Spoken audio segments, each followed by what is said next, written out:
তো জানাতে সংসদ ভবন থেকে যুক্ত হচ্ছেন সিফাত শাহরিয়ার। সিফাত, 7 বছর পর বিএনপির বর্ধিত সভা, নিশ্চয়ই নির্বাচন সামনে, এটা নিয়ে অনেক গুরুত্বপূর্ণ আলোচনা হবে। এর বাইরে আর কি কি বিষয় থাকতে পারে বর্ধিত সভায়?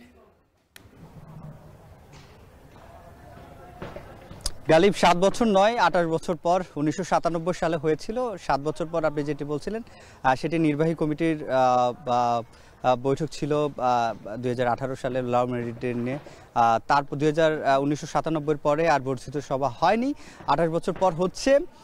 তো সেটিকে ঘিরে তারা অনেক দিন যাবতই এই বাস্তবায়ন কমিটি কাজ করছে। আমাদের এই বর্ধিত সভা বাস্তবায়ন কমিটির একজন সদস্য আমাদের সাথে আছেন, বিএনপির স্বাস্থ্য বিষয়ক সম্পাদক ডাক্তার রফিকুল ইসলাম। আপনার থেকে জানতে চাই, আপনারা তো কাজ করছেন, আপনিও কমিটিতে আছেন, সবশেষ প্রস্তুতি কি? কাল কখন শুরু হবে, আপনারা কখন আসবেন এবং ভারপ্রাপ্ত চেয়ারম্যান তারেক রহমান কখন কথা বলবেন? ধন্যবাদ আপনাকে। আপনারা জানেন যে 1997 সালের পরে এবার দীর্ঘ 17 বছর আমাদের যে রাজনৈতিক সংগ্রাম, সেই সংগ্রামের পরে বিশেষ করে যে ফ্যাসিস্ট সরকারের বিরুদ্ধে আমাদের যে আন্দোলন ছিল, সেই আন্দোলনের পরে আমরা আজকে আগামীকাল সকাল 10 ঘটিকা থেকে শুরু হবে আমাদের এই বর্ধিত সভা। এবং সেই বর্ধিত সভার শুরুতেই আমাদের দলের ভারপ্রাপ্ত চেয়ারম্যান জনাব তারেক রহমান তার শুভেচ্ছা বক্তব্য রাখবেন এবং আমাদের দলের মহাসচিব তিনি বক্তব্য রাখবেন এবং সবার শেষেও তিনি যে আমাদের সমাপনী বক্তব্য, সেখানেও আমাদের দলের ভারপ্রাপ্ত চেয়ারম্যান দলের নেতাকর্মীদের উদ্দেশ্যে এবং জাতির উদ্দেশ্যে কিছু মেসেজ দিবেন। তার বক্তব্যে আমাদের নেতাকর্মীরা যেভাবে বলবেন তার উপরে ভিত্তি করে সেই তার মেসেজটি দিবেন। এবং আমাদের প্রস্তুতি, আপনি যেটি বলেছেন যে আমাদের প্রস্তুতিটি প্রায় সম্পন্নের দিকে। আপনি দেখছেন যে আমাদের যারা দলের নেতাকর্মীরা আছেন তারা স্বতঃস্ফূর্তভাবে এখানে কাজ করছেন এবং আমাদের স্টেজ যেটি দেখছেন, স্টেজও কাজ চলছে।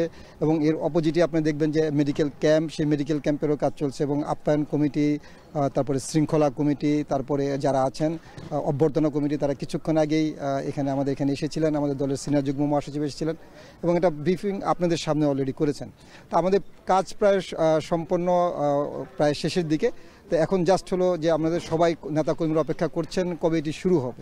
জানতে চাই যে নেতাকর্মী বলতে কারা থাকবেন, কোন পদমর্যাদার থাকতে পারবেন কালকে, এবং কালকে বিশেষ করে কি আলোচনা হবে?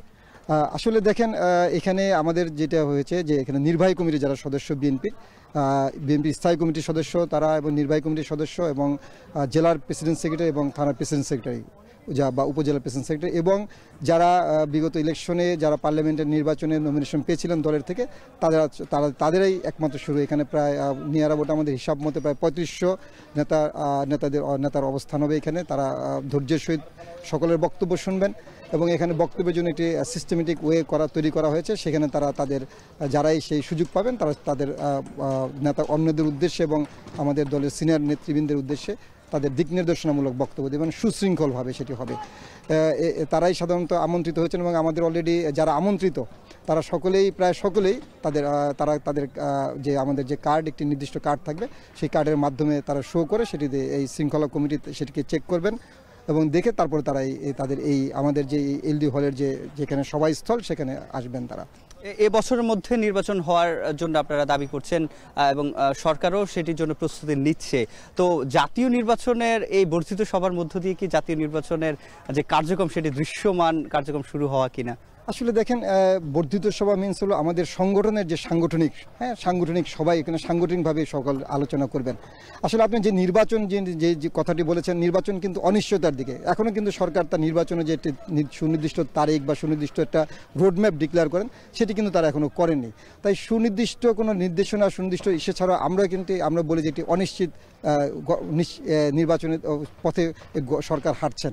সুতরাং একটি গণতান্ত্রিক সুষ্ঠু পরিবেশ বজায় রাখার জন্য, গণতন্ত্রের জন্য, যে গণতন্ত্রের সংগ্রাম করতে যে আমাদের অনেক ভাইয়ের নেতাকর্মীরা কিন্তু এখানে গুম হয়েছেন, শহীদ হয়েছেন এবং তারা অনেকেই, তাদের পরিবার কিন্তু এখন নিঃস্ব।